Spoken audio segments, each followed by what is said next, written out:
Meet Jane Goodall. She just passed away.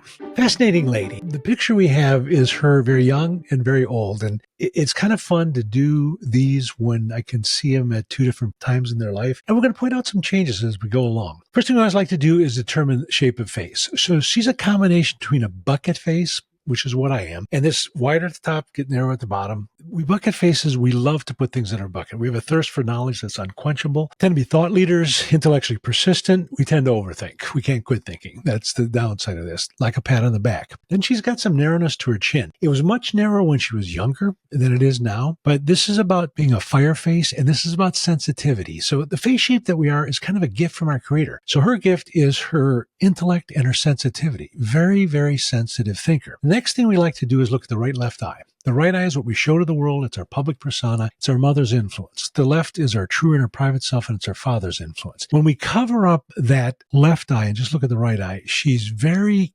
focused, she's very caring, and she's very loving. And she was that in both young and old. Her left eye, we're going to focus in more in the old age. It's kind of harder to see with the tilt of her head. But her left eye, what I see there is a little anger, and it's leaning kind of towards disgust. You know, as we age, we get a little crankier.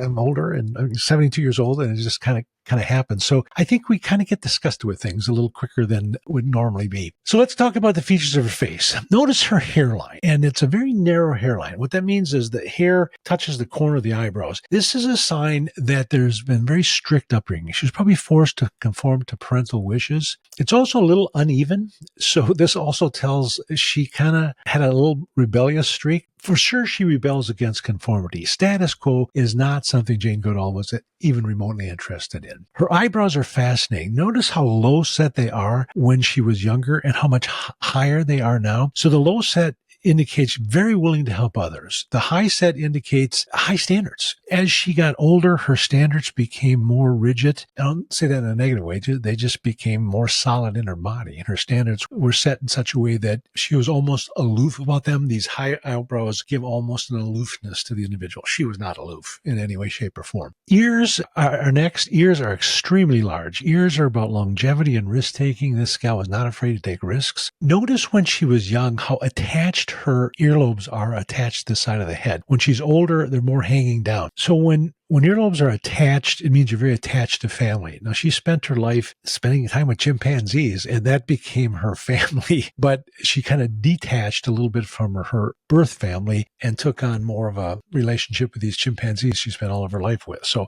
kind of a fascinating how her earlobes actually changed there. Temples, they're very indented. I can't really tell what they are in the younger picture, but they've gotten very indented. Temples represent your spleen, but they also represent your body's ability to be happy. She struggled a little bit being happy as she got older. I think we all do. What you see, especially in men, will develop these brown spots in this area. It's just a sign we tend to get a little kind of cranky. We're just not as easily happy as we once were. Notice her falling lines. When she was young, they're called nasal labial lines. I don't like that term. I kept the original TCM, traditional Chinese medicine term. Faling means purpose and spiritual strength. She had purpose even at a young age, but look how deep they became when she's older. Throw some dirt in there, you could plant some potatoes. Those are some deep falling lines. This gal, she found her purpose. She lived her purpose. She has deep spiritual strength. Nothing to do with religion. This is about being a very spiritual individual. Cheeks are very round. They're almost dramatically so. They almost look like a caricature. Cheeks are about confidence. She's very feelings oriented, very loving. She just exuded that. Now, she did it more with chimpanzees than probably with people, but that was her calling. That was her purpose. Nose, very narrow nose. When you see the nose, when it's very, very wide, you feel a very wide outlook on things. When it's narrowed, these people tend to become very narrow in their thinking. And that's not negative. They become mega experts. Was that not her? She was the mega expert when she studied these chimpanzees for all these years. Lastly, we're going to look at the tip of her nose. She has very much a roundness to the tip of her nose. This is what's known as a gourmand nose. This is a quality over quantity individual. She valued quality way more than quantity. Fascinating woman, and just so appreciated the work she did and the dedication she had. I hope you enjoyed meeting Jane Goodall.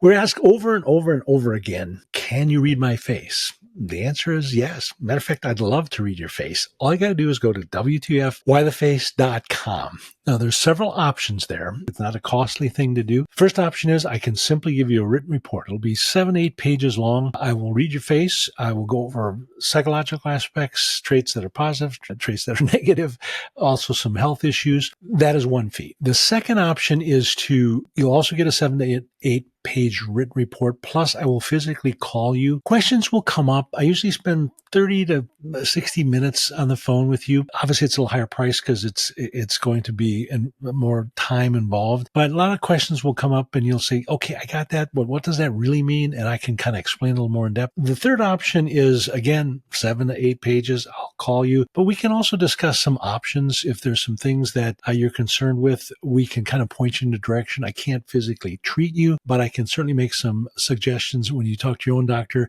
Pay attention to this or whatever it might be. So if you're interested, please upload your faces and we will be happy to read them for you. Would love to do it.